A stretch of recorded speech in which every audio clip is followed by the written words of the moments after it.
10 safest places when World War III starts. Number 10. Albania. Where better to hide from war than in a country where the streets are literally paved with bunkers? That's the case in Albania, thanks to Enver Hoxha. Despite all the faults of the communist dictator, including labour camps and Stalin-esque purges, his paranoia led him to build a potentially life-saving range of shelters across the country. Built to protect the public from suspected Soviet attacks, or perhaps just to inspire fear in the populace, there are over 700,000. That's one bunker for every 4 Albanians. Hoxha initiated the widespread creation of the structures after ordering the original engineer to stand in one of them while a tank fired at it. It's not a stretch to say that Hoxha was a little unhinged. Most are simple pillar boxes that will protect people from artillery, but there are a series of larger underground nuclear shelters for the military elite, making Albania the second most tunnelled country in the world after North Korea. The bunkers have a proven track record too, having been used by townspeople during the 1997 Civil War and in border villages during the 1999 Kosovo conflict. Not to spoil the party, but there is one tiny problem with hiding out in Albania. It's kind of the filling in an apocalyptic sandwich, since it's slap bang in the middle of NATO allies and Russian powers. And, well, those guys don't tend to get along. But hey, at least there are lots of lovely bunkers. Number 9. South Dakota. Midwest America doesn't exactly scream safe zone in a World War situation, but you might be surprised at what you'll find there. For a price, that is. A company called Vivos has created what it calls the world's largest underground survival community, named X-Point, referring to the time when the world is about to end.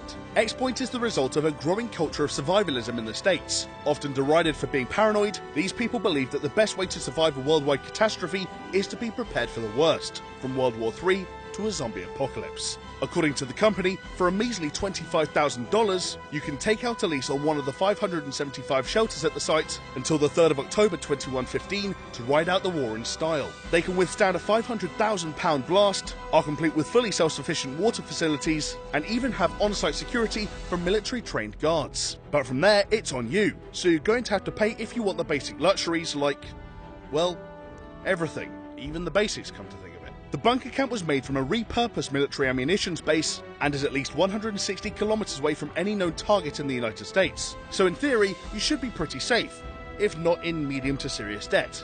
And hey, if the day never comes, at least you have a bunker to make your Fallout cosplay look cool. Number 8. Tierra del Fuego.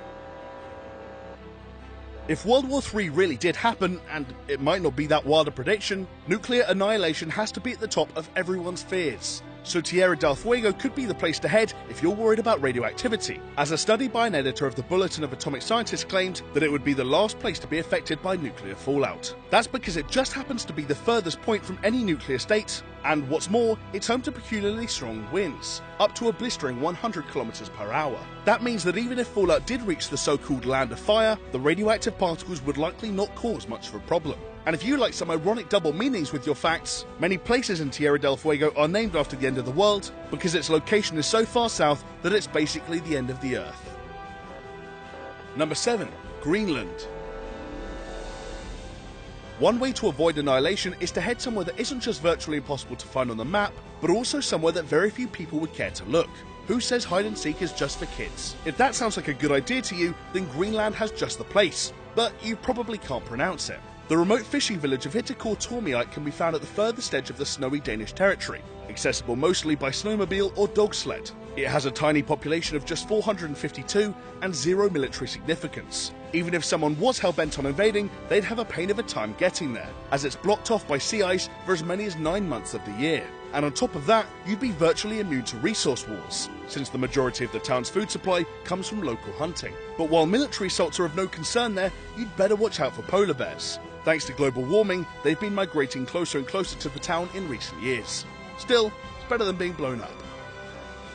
Number 6. Australia. Good old Oz probably isn't high on a lot of people's priority lists for safe havens during a war, given its involvement in everything from World War I to the War on Terror. But there's a boatload of reasons to lay back and crack open a tinny while the world gets on with it. For one thing, you're never going to run out of food, as it's one of the world's major exporters and sends out enough food to feed 76 million people annually. In other words, a country the size of Germany. That gives the country a good amount of security from potential adversaries in Asia, as countries like China have become increasingly reliant on Aussie produce to feed its growing population.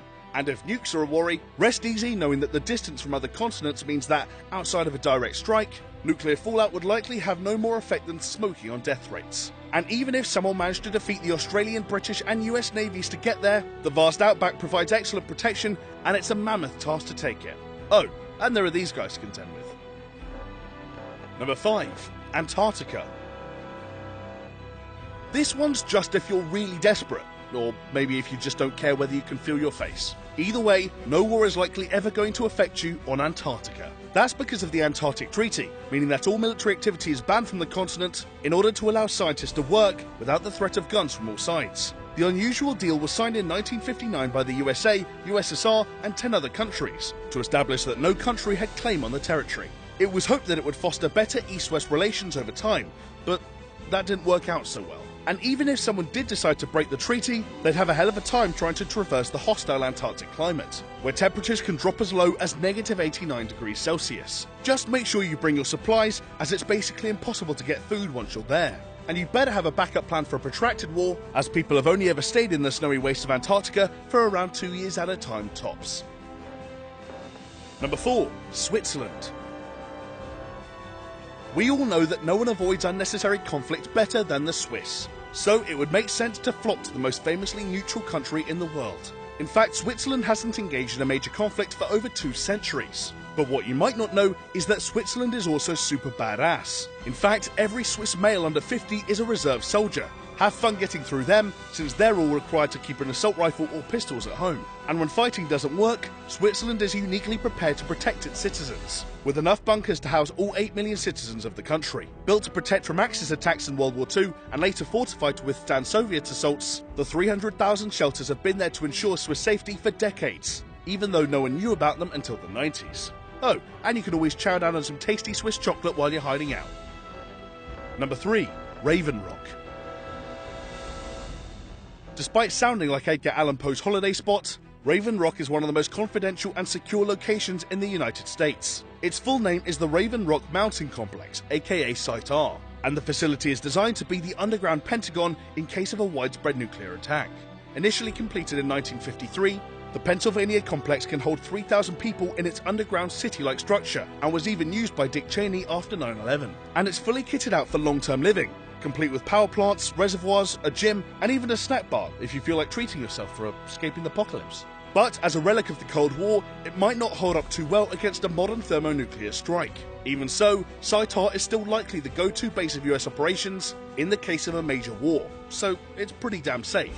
Oh, and if you needed any further proof that Raven Rock means business, it's the Enclave's base of operations in Fallout 3, so yeah. Number 2. Pindar.